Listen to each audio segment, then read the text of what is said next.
Assalamualaikum warahmatullahi wabarakatuh. Alhamdulillahirrahmanirrahim. Wabihi nasta'in ala umuri dunya waddin. Wassalatu wassalamu ala asrofil anbiya'i wal mursalin wa ala alihi washabihi ajmain.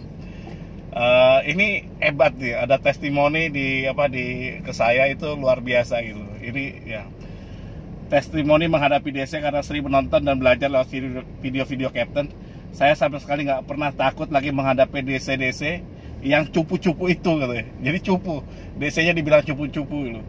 DC yang keok, ini cuma salah satu DC dan masih banyak lagi DC yang keok gitu. APK ilegal maupun legal. Jadi yang legal, ilegal dibabat habis gitu. Kenapa? Karena mentalnya kuat dan insya Allah ini Mas Andriansa, mudah-mudahan Anda jadi pengusaha hebat itu ke depannya. Karena kita butuh pengusaha hebat.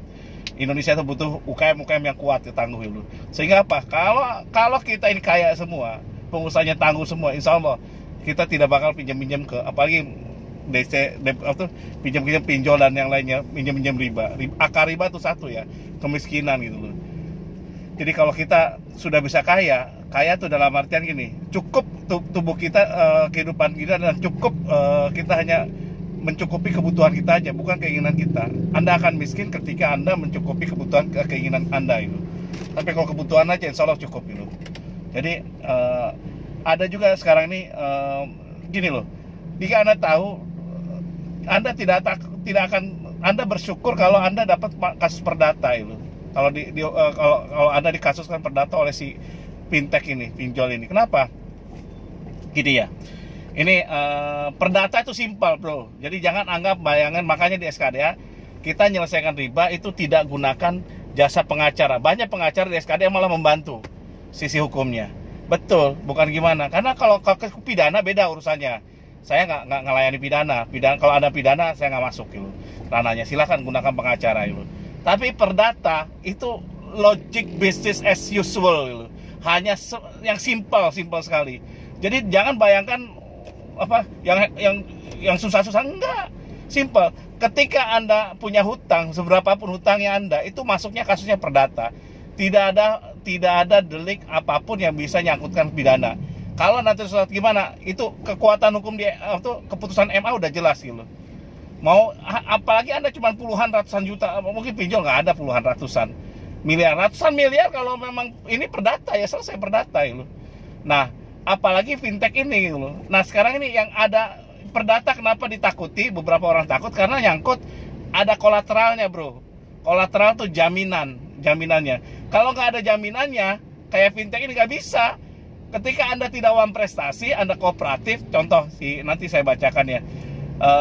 Ketika Anda kooperatif tidak uang prestasi itu nggak bakal masuk, Anda akan menang gitu. Ketika ada niat untuk bayar pokok, mencicil pokoknya aja, itu Anda akan menang gitu.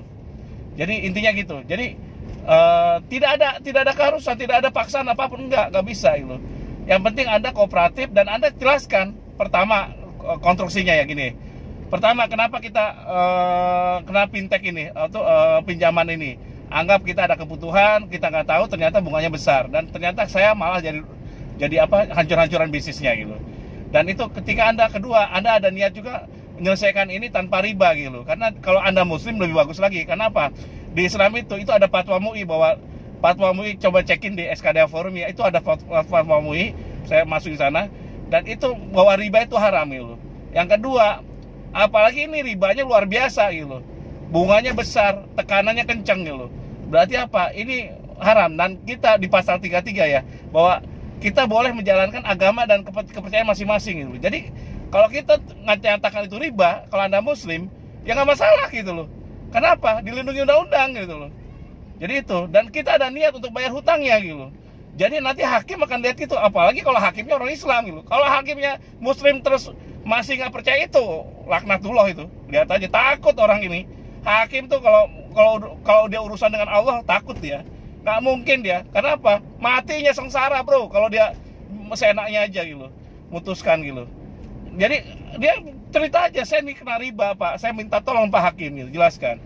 Kita ini dilindungi undang-undang pasal ini bahwa menjalankan kepercayaan dan agama masing-masing. Ini fatwa MUI nyatakan bahwa ini haram, riba itu. Apalagi ini pinjaman ini itu luar biasa menekan saya. Saya sekarang ini gak berkah, usaha saya bangkrut gitu. Nah, kalau orang bangkrut dia bayar pokok aja udah lumayan. Kalau di undang-undang malah bangkrut, itu bukan hanya potongan. Kalau POJK 11 ya, bukan hanya penghilangan bunga denda, pokoknya bisa dipotong gitu. Itulah hebatnya. Jadi intinya apa? Nggak ada. Jadi kalau misalnya, oh itu kan untuk perbankan, kita bisa pakai persamaan bro. Kalau mereka nggak mau diatur di undang keuangan tuh rigid atau prudent, harus prudent. Kalau nggak bisa, nggak ada aturan, nggak bisa gitu. Berarti dia ilegal gitu. Ketika Anda ini di telepon masih ngangkat, di WA, oh di WA, contoh ini ada testimoninya ya, cara menghadapinya. Ini dari mereka, makanya saya akan katakan saya belum cukup dana dan akan membayar setelah dana cukup, itu pun selama data saya belum disebar. Iya, saya akan minta kepastian gitu. Itu saja yang bisa saya pastikan, itu sudah kepastian Pak. Gak bisa gitu dong, kata si debt collectornya. Dan kalau Anda selalu nagih dan menekan seperti ini, saya akan nonaktifkan WA dan nomor saya ya gitu. Jadi kita komunikasi lewat email resmi saja ya. Email saya dan ada di atas, terima kasih. Sekarang Anda mau apa sih gitu loh. Marah dia si DW-nya.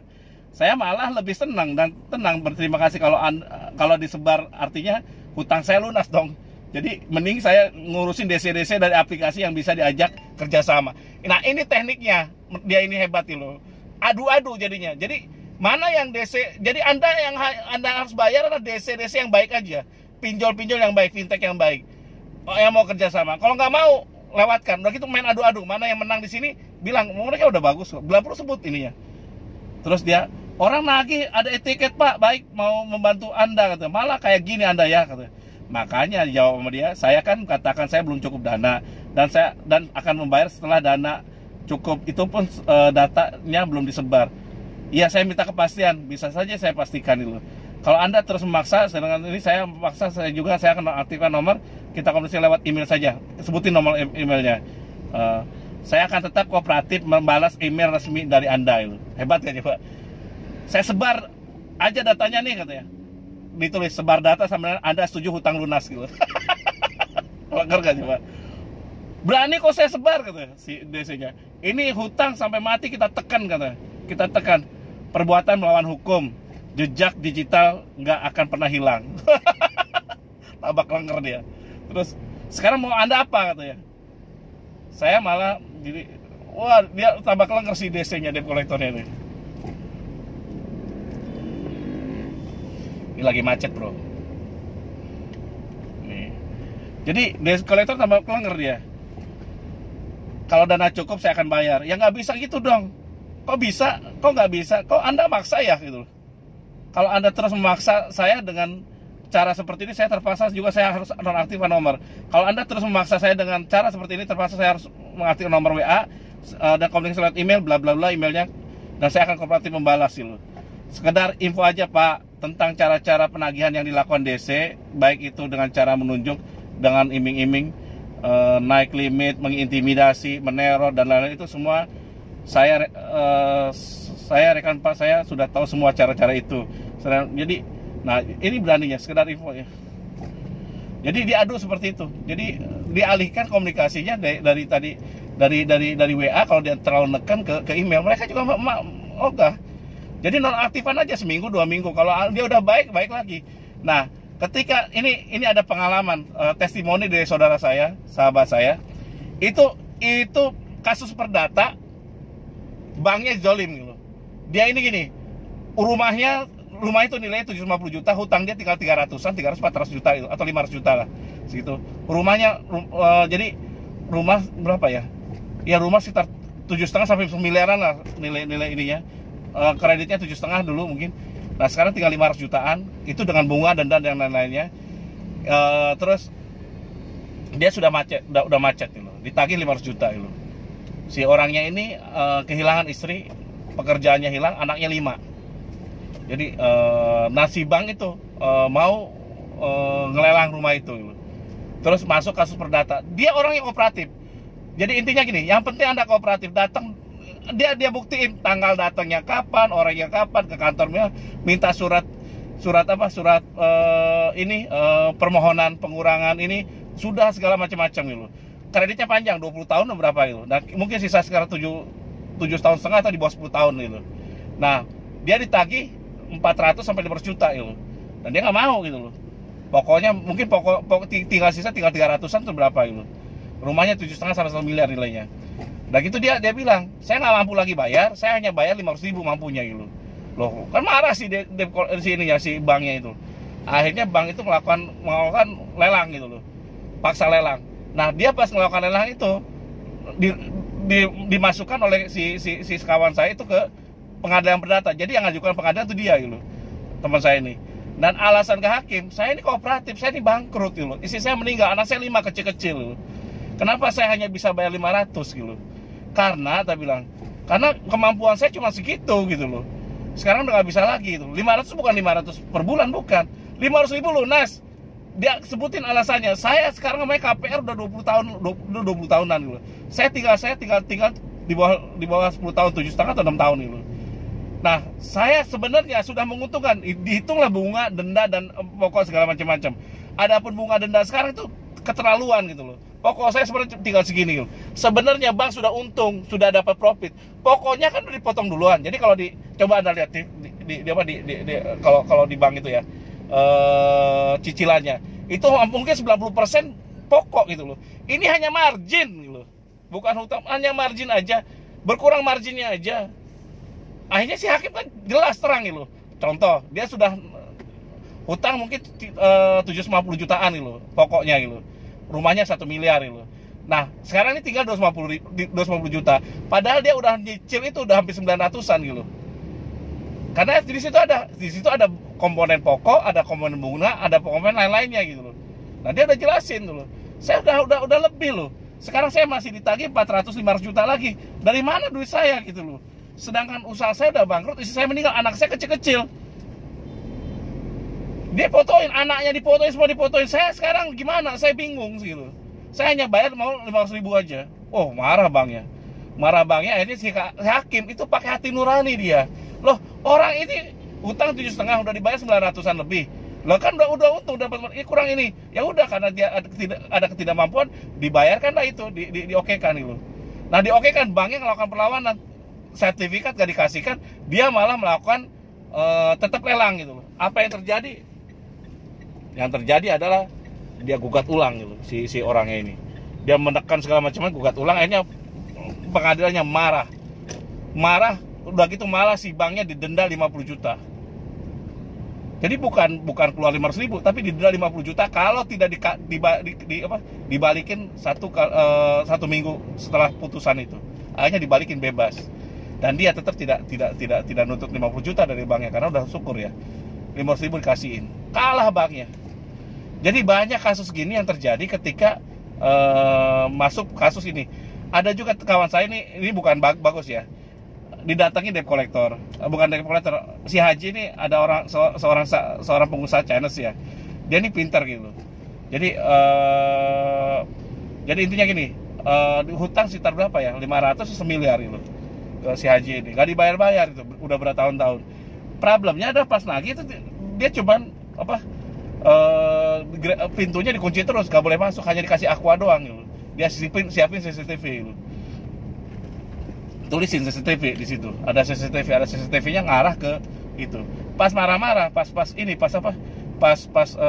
negosiasi ngomong-ngomong, si Hajinya marah. Apa yang dilakukan? Kan dia nendang pintunya jatuh, mungkin pintunya emang rapuh gitu. Jatuh mengenai si orang itu.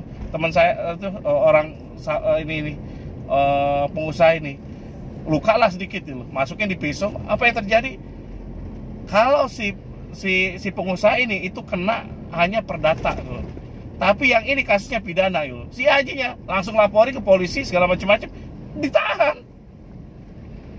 Langsung nggak mau dia ditahan, akhirnya apa, damai, lunas dari 500 juta. Jadi debt collector itu, logika itu bisa diterapkan ketika debt collector. Jadi hati-hati debt collector juga. Kalau kita ini lebih mudah ngalahkan debt collector pinjol itu. Pinjolnya. Kenapa? Mereka tidak terdidik. Mereka kadang cenderung emosi gitu. Lakukan, kalau cenderung emosi, lakukan cara-cara supaya dia kena pidananya. Kalau kena pidananya, kena pinjol si debt collector nggak bakal mau dia penjara sendirian. Dia akan sebut perusahaannya. Kenalah perusahaannya, apalagi kalau ilegal, bisa kena semua. Malah bisa kena pidana. Jadi intinya apa? Ketika kasus perdata itu simple, bro. Asal Anda tetap kooperatif, Anda pasti menang. Anda akan kalah ketika Anda tidak kooperatif. Anda want prestasi gitu. Jadi kooperatif tuh dihubungi bisa. Cara menghubungi macam-macam, bukan hanya di teleponnya. Kalau dia nelfonnya sehari 20-30 kali menekan, ngapain Anda terima? Ganti komunikasi menjadi email gitu. Kan lebih enak, jawab email resmi. Jadi email apapun resmi jawab aja. Gak ada yang salah gitu. Jadi tinggal buktiin ke hakim ini loh. Jejak digital kan gak hilang, gampang. Jadi intinya itu. Jadi kalau Anda gitu, jadi kalau Anda tahu tidak bakal. Nah, kalau Anda paling kena perdata doang. Kalau mereka bisa pidana, apalagi kalau pinjol itu ilegal. Nah, Anda tinggal siapin. Anda riset tuh si fintechnya itu. Betul gak nama perusahaan? Karena harus berbadan hukum. Terus yang kedua, betul gak ikut asosiasi? Bunganya gimana? Segala macam-macam. Depo kolektornya gimana? Banyak. Ada alamatnya apa enggak itu? Ya udah. Anda riset sekalian. Jadi kalau ngelawan sesuatu sungguh-sungguh, sehingga mereka tidak mungkin. Tujuan saya ngasih tahu ini supaya Anda tahu cara negosiasinya. Dan beberapa orang kayak tadi, karena tahu cara negosiasinya, 8 APK hilang udah selesai. Hanya bayar pokok tok. Nih kesaksiannya.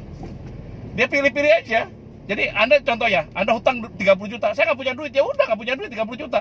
Tapi kan Anda punya duit 1-2 juta mungkin ya, minggu depan atau gimana. Selesaikan dulu ya 1-2 juta, udah gitu main adu-adu gitu. Jangan nyelesaikan pikirannya banyak dulu, jangan. Selesaikan semampunya Anda, Tuhan tuh maha baik gitu. Tuhan tuh hanya menargetkan Anda nyelesaikan masalah Anda sesuai dengan kemampuannya. Tidak semuanya. Kalau Anda mati ya udah, yang penting ada dia selesaikan, ya udah selesai, biar Allah aja nanti yang kebijakannya gitu. Jadi jangan takut dulu, jangan pikir besarnya dulu. Pikir selesaikan yang kecil-kecil dulu, insya Allah yang lain beres gitu. Yang penting ada pengalaman untuk bisa menyelesaikan. Oh masalah perdata nggak masalah, dibawa kemanapun gitu. Nah pinjol-pinjol ini itu cenderung kena pidana karena dia tidak terdidik. Dia jadi kolektor canggih kayak gini, susah kena. Karena apa? Dia pinter bahasanya, pinter caranya, pinter semuanya pinter. Dia lebih lembut gitu. Tahu caranya bagaimana menyelesaikan itu. Demikian dari saya. Kalau ada kebaikan saya ucapkan mohon bayar dengan doa terbaik ya. Kalau muslim tambahkan Al-Fatihah sama salat Nabi. Kalau ada kesalahan saya minta maaf gitu. Dan saya berdoa mudah-mudahan debt collector pinjol nih mudah-mudahan bisa sadar dan bisa tidak melakukan tidak kerja, masih banyak kerjaan di luar gitu. Dan saya berdoa mudah-mudahan pinjol ilegal ini musnah dari Indonesia ya, karena nyusahkan banyak orang. Wassalamualaikum warahmatullahi wabarakatuh.